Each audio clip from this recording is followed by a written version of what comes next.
Então, para que possamos iniciar a nossa aula, vamos fazer uma grande revisão aí no que foi visto, tá? Queria pedir a Bíblia para colocar aí os slides.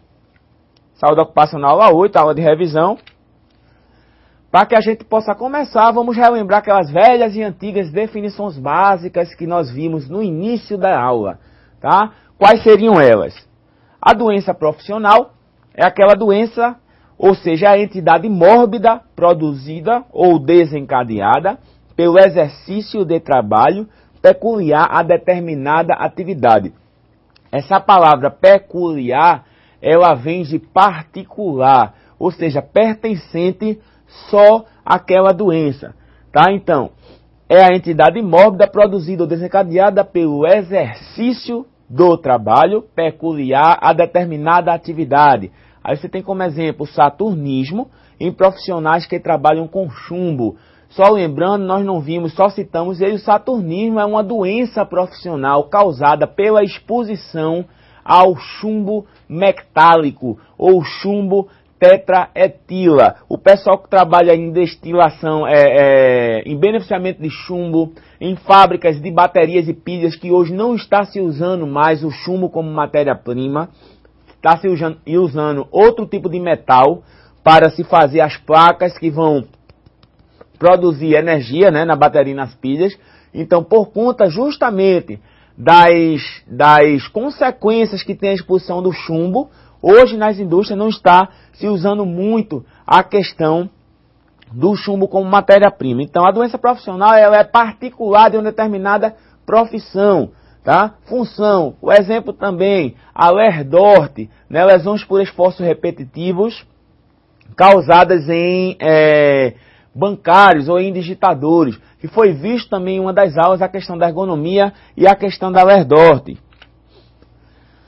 Doença do trabalho. A doença do trabalho ela é globalizada, né? Ela está para mim, que eu sou professor, como está para Tatiana, que é mediadora, como está para Billy, que é o diretor de estúdio. Todos que estão no estúdio, por exemplo, se tiver aqui ruído, certo? No estúdio, todos que estão aqui estão predispostos a adquirir a perda auditiva induzida pelo ruído, porque a doença do trabalho é aquela adquirida ou desencadeada em função de condições especiais em que o trabalho é realizado e com ele se relaciona diretamente. Então, o que é que se relaciona diretamente? Existem vários fatores que se relacionam diretamente com o trabalho.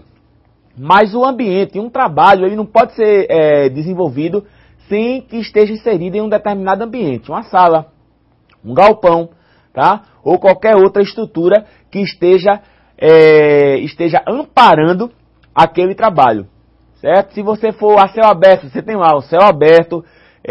Se, por exemplo, um ambiente, você estiver fazendo estradas, construindo estradas, tiver, por exemplo, mosquitos ou animais peçonhentos, se você adquirir uma malária, por exemplo, estiver fazendo estradas numa região que tenha o mosquito vetor da malária, então você está suscetível ela vai passar a ser uma doença relacionada ao trabalho, ela vai passar a ser uma doença do trabalho, se ocorrer naquele local e naquele instante com o trabalhador. Tá? Então, aí está a principal diferença de doença profissional e doença do trabalho. São duas definições muito importantes, são definições que você, futuramente aí, quando quiser fazer algum concurso para técnico em segurança do trabalho, cai sempre, né, quesitos relacionados a isso, a doença profissional, a doença do trabalho. Então é muito bom você estar conectado com essas questões. Mais algumas definições básicas, você tem a anamnese ocupacional. Então você destrinchando um pouquinho a anamnese, trazer de volta o que foi, ou seja, você vai resgatar, tá? Você vai resgatar o que ocorreu, o que aconteceu com aquele trabalhador. A anamnese é um exame analítico, tá? É um exame analítico feito por entrevistas. Geralmente quem faz é o médico do trabalho ou o enfermeiro do trabalho. E nesse exame nós vamos tentando tirar o máximo possível da vida daquele trabalhador, tá? Da vida pregressa daquele trabalhador, o que foi que ele fez, as empresas que ele trabalhou, se ele tem alguma atividade fora do trabalho que venha a agravar as consequências, tá? Que venha a agravar a doença que ele já está, que possa contribuir também para a história daquela doença atual. Então, a anamnese ocupacional é um exame analítico realizado pelo médico ou enfermeiro do trabalho, que consiste de entrevista com o trabalhador, tentando buscar no seu histórico ocupacional o nexo causal da doença atual. Tá? O que seria nexo causal? É justamente nexo. Será que determinado assunto tem nexo ou não tem nexo? Mas o nexo causal na segurança do trabalhador, em saúde ocupacional, é justamente o elo, tá certo?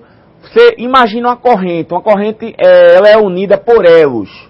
Então, o nexo causal é justamente o elo que vai ligar a doença atual à vida pregressa do trabalhador, à vida ocupacional do trabalhador. Então, você tem aí, nexo causal, o elo que irá ligar a doença atual com as atividades e ou profissão exercidas do trabalhador. Vamos supor que um trabalhador chegue para mim, tá? Para que eu possa fazer a anamnese inicial dele, e ele chegue se queixando de tosse com expectoração há muito tempo, há mais de, 2, 3, 4, 5 meses. Ele já venha com alguma incidência, com algum exame de raio-x de imagem que mostra algumas calcificações. Então, o que é que eu vou fazer? Eu vou começar a investigar. Eu sei que ele tem alguma coisa no pulmão, tá? Doença respiratória. Aí eu vou começar a perguntar a ele quais as empresas que ele trabalhou. Aí vai me dizer, ó, trabalhou em 2, 3 ou 4 empresas que têm exposição direta à sílica. Então eu já vou começar a fazer a análise e vou ver que aquele trabalhador tem uma grande probabilidade de estar desenvolvendo, tá? Está com uma pneumoconiose, uma silicose ou qualquer pneumoconiose semelhante à silicose, uma antracosilicose, que é uma pneumoconiose causada por poeira mista, né? Carvão e sílica. Então, o nexo causal é isso, é justamente o elo de ligação da doença atual com a vida pregressa do trabalhador. Aí você tem tanto a doença profissional quanto a doença do trabalho. Para serem oficialmente reconhecidas, devem constar das relações do anexo 2 dos regulamentos dos benefícios da Previdência Social. Então, não está naquela listinha, se não está naquela listinha, não é considerada doença do trabalho. Voltando para o nosso slide lá. Agora, saindo de definições básicas, né, que foi o início, ainda na primeira aula, revisando só a legislação aplicada à saúde ocupacional, não deixando de poder falar dela, a Constituição da República Federativa do Brasil, tá? Fala muito dos direitos sociais e abrange muito essa questão da saúde ocupacional. Então, o que seria mais importante hoje? Toda a parte da legislação é importante, mas eu separei algumas coisas para relembrar, tá? O artigo 7 são direitos dos trabalhadores urbanos e rurais, além de outros que visem a melhoria de sua condição social, redução dos riscos inerentes ao trabalho por meio de normas de saúde, higiene e segurança, adicional de remuneração para as atividades penosas, insalubres ou perigosas na forma de lei.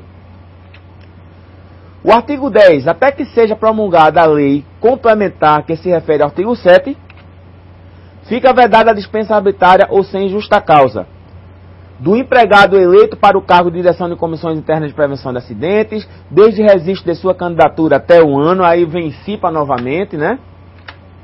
O capítulo 5, da segurança da medicina do trabalho, né? Aí, no caso, a lei 6514, de 22 de dezembro de 1977, eu costumo falar e disse na aula de legislação aplicada à saúde ocupacional, que essa lei 6514, ela é tida como uma tá certo? Pré-NR, pré-portaria 3214/78, que instituiu a NR. Então, ela começa a forrar, preparar a cama para a portaria 3214/78, que vem logo em seguida, em 1978. Então, no capítulo 5 dessa lei da segurança da medicina do trabalho, na seção 1, tem disposições gerais, artigo 154, a observância obrigatória em todos os locais de trabalho no disposto nesse capítulo, no que diz respeito a observações gerais. Artigo 155, incumbe ao órgão de âmbito nacional, compete em matéria de segurança e em medicina do trabalho, competente em matéria de segurança e medicina do trabalho, estabelecer nos limites de sua competência normas sobre a aplicação dos preceitos deste capítulo, especialmente os referidos no artigo 200, tá? Que é lá na frente,